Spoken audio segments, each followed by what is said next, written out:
Here's the code we'll be exploring today.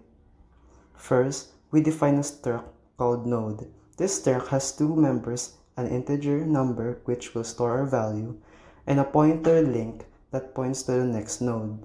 In the main function, we declare a character array number to store the input numbers and a pointer called head to keep track of the start of our linked list, initially set to null since it's not storing any values yet.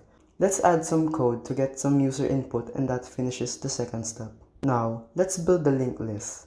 We loop through each character in the number array, convert it to an integer, and create a new node for each digit. We allocate memory for a new node using malloc and check if the allocation was successful. We can see this line of code as node holder being an empty box pointing to a node with garbage values made by malloc, the top being labeled numbers and the bottom being the link.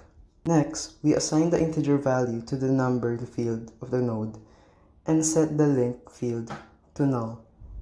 We then update the link field of the new node to point to the current head of the list and update the head pointer to the new node.